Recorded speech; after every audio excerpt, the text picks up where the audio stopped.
안녕하세요. 합동군사대학교 명예교수 김경우 변호사입니다. 며칠 전에 어느 기자로부터 김재훈 변호사, 이종섭 측 변호인이죠. 입장문을 받았고 그 입장문에 기해서 언론에 보도가 됐죠. 증언 거부권이 주권자 국민 앞에서도 권리라고 그렇게 당당하게 법리 오해 주장을 했는데요.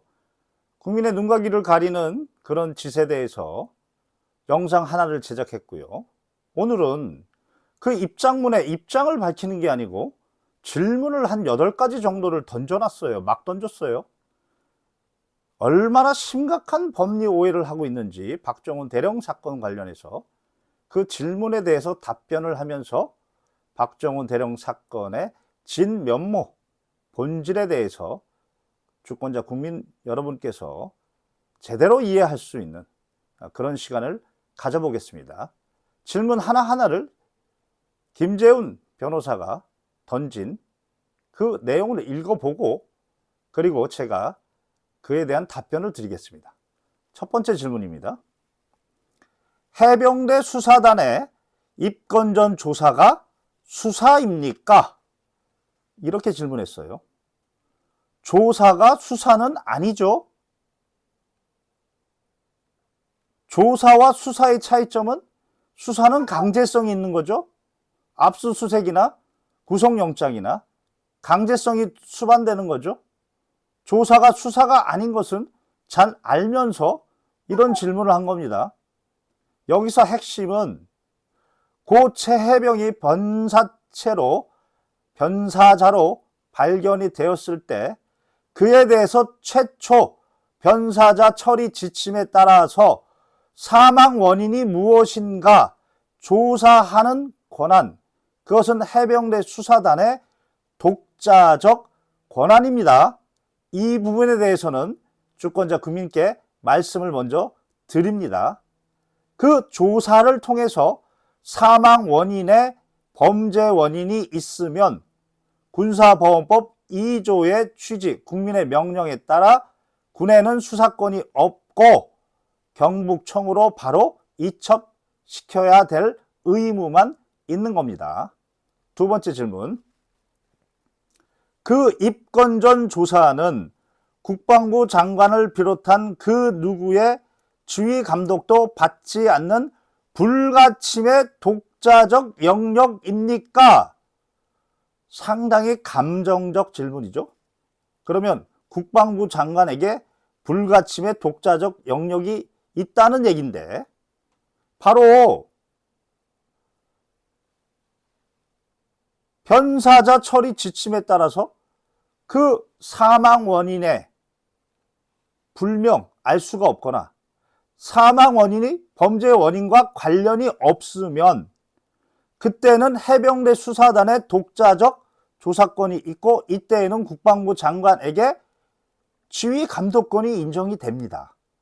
그러나 사망 원인에 이 사건처럼 8명이나 과실이 있다, 범죄 원인이 있는 것이다 라고 파악이 될 때에는 개정된 군사보험법 2조에 따라서 국방부 장관에게 지휘 감독권이 없고 이때는 불가침이 아니고 일개 국방부 장관도 국민의 명령에 따라서 이첩시켜라. 이 부분을 지금 단단히 지금 김재훈 변호사가 오해하고 있어서 이런 질문을 던지는 것 같습니다. 세 번째 질문입니다. 해병대 수사단의 조사 기록 중 사라진 것이 있습니까?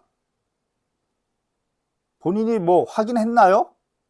최초에 박정훈 대령이 이첩했던 1000여 페이지의 기록과 다시 회수해서 국방부 조사본부에서 재검토하고 재이첩한 기록, 그 사이에 차이점이 있는지 혹시 임성근 사단장의 혐의를 빼면서 어떤 기록을 누락시켰는지 고의로 확인하기 위해서 박정훈 대령 측 변호사가 국방부 검찰단에 그러면 국방부 조사본부에서 경북청에 재이첩한 기록을 정보공개 청구를 통해서 공개해라 라고 했더니 거부했습니다. 거부했는데 어떻게 확인할 수 있습니까? 그리고 왜 거부합니까? 이첩한 기록 내용이나 제2첩한 기록 내용이 똑같으면 왜 거부합니까? 거부하는 자가, 숨기는 자가 범인입니다. 네 번째 질문입니다. 혐의자에 대한 범죄 혐의를 송치하는 것이 아니라 사건 자체를 민간 수사기관에 이첩하는 것이 개정군사법원법의 취지라는 해석이 틀렸습니까? 맞습니다. 그런데 국방부 장관이 꼼수 쓰다가 제 발등을 찍은 겁니다. 무슨 말이냐면 고 최혜병의 사망 원인에 범죄 원인이 있으면 개정된 군사법원법 2조와 법원이 재판권을 가지는 군인의 범죄 등에 관한 수사 절차에 관한 규정, 대통령령에 따라 지체 없이 이첩하면 됩니다. 즉 박대령이 수사했던 천여페이지의 진술서, 진술조서, 사진, 카톡을 그대로 경북청에 이첩하면 됩니다. 그런데 국방부 장관이 꼼수를 쓴다고 법원이 재판권을 가지는 군인 등의 범죄 등에 관한 수사 절차에 관한 훈령을 쓸데없이 만들어서 7조에다가 인지보고서라는 양식을 만들고 그 전에 수사권이 있을 때의 인지보고서 양식, 죄명, 피의자, 범죄 사실 지금 입건됐습니까? 수사권이 있습니까? 없는데도 불구하고 옛날 인지보고서를 그대로 아무 생각 없이 좀 똑바로 만들려면 이첩 대상자, 이첩 제명, 이첩 사실 그렇게 해야 되는데 그것도 놓쳐놓고 지금 인지보고서라는 것을 만들어라 라고 국방부 장관이 명령을 내리니까 그 인지보고서 내용대로 칸대로 쓰게 되면 마치 수사하는 것처럼 되는 겁니다. 자기가 그 쓸데없는 명령을 만들어서 지금 이 사달을 만들어 놓고 지금 김재훈 변호사는 혐의자에 대한 범죄 혐의를 송치하는 겁니까? 그거 아니죠. 그런데 국방부 장관 명령 때문에 지금 혐의자를 송치하는 것으로 보이는 게 돼버린 거죠. 좀 똑바로 알고 변호를 하시기 바랍니다. 다음 5번째 질문. 군의 의견을 개진한다고 하였을 때 해병대 수사단의 조치 의견이나 국방부의 재검토 의견 중 어느 쪽이 더 법리적으로 타당해 보입니까? 정말 기가 막힌 질문입니다. 국민의 명령을 이 사람은 머릿속에 없어요. 변호사라는 자가.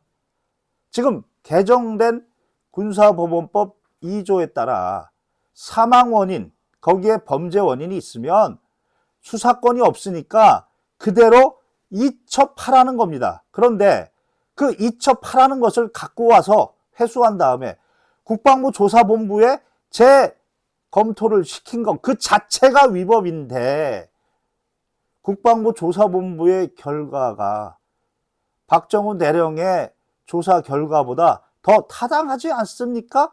2명으로 줄인 게 더 타당하지 않습니까? 지금 이런 취지로 질문하는 건데 참으로 같은 변호사로서 부끄럽습니다.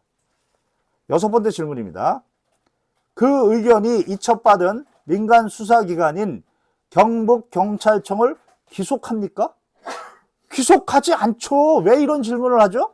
수사권이 없죠. 그런데 국방부 장관이 꼼수 쓴다고 그것도 틀린 거죠. 이첩보고서에 이첩 대상, 이첩 제명, 이첩 사실이라고 써야 되는데 수사권이 있을 때 인지보고서 똑같이 갖다가 베껴서 죄명, 피의자, 범죄 사실이라고 쓰게 만들어 놓고선 그걸 명령이라고 그렇게 만들어 놓고선 지금 기속합니까? 라고 물어봅니까? 기속하지 않는 걸 왜 그러면 쓸데없는 걸 쓰라고 만듭니까? 이 부분에 대한 이해가 없는 거죠. 김재훈 변호사는 국방부 장관한테 물어보세요. 왜 그런 터무니없고 쓸데없는 인지보고서 작성하라고 명령을 내렸는지. 다음 질문입니다. 국방부 장관의 이첩 보류 지시와 국방부 재검토 후 이첩으로 사건의 실체가 왜곡된 것이 있습니까? 왜곡됐잖아요. 박정훈 대령은 지금 8명에게 과실이 있다고 생각해서 그냥 이첩시키면 되는데 국방부 장관이 굳이 이첩 보고 인지보고서에 쓰라고 해서 8명을 썼잖아요. 그런데 회수한 다음에, 위법하게 회수한 다음에, 위법하게 재검토시킨 다음에 2명으로 줄였잖아요. 그 차이가 안 보여요? 김재원 변호사는 그게 안 보여요? 이런 질문을 합니까? 마지막 질문입니다. 해병 1사단장이 경북경찰청의 수사 대상에서 제외되었습니까? 행정부, 특히 군 내부의 의사결정이나 소통 과정을 이렇게 문제 삼는 것이 맞습니까? 지금 국방부 조사본부에서 임성근 사단장 인지보고서 빼버렸잖아요. 박정훈 대령이 처음엔 인지보고서 8명 썼잖아요. 그 쓸데없는 거지만 국방부 장관이 쓸데없는 명령을 내려서. 그런데 국방부 조사본부가 재이첩할 때는 대대장 2명만 인지보고서 보냈잖아요. 뺐잖아요. 안 보여요? 그리고 지금 내부적인 의사소통이고 내부적인 의사결정이라고요? 국민의 명령이 무섭지가 않아요. 일개 국방부 장관이. 국민이 지금 너희들 군 의문사가 많은 게 너희들의 군의 업보다. 이제 너희들 못 믿겠다. 3대 사건 그 중에 하나 사망이 됐는데 범죄 원인이 있으면 손 떼!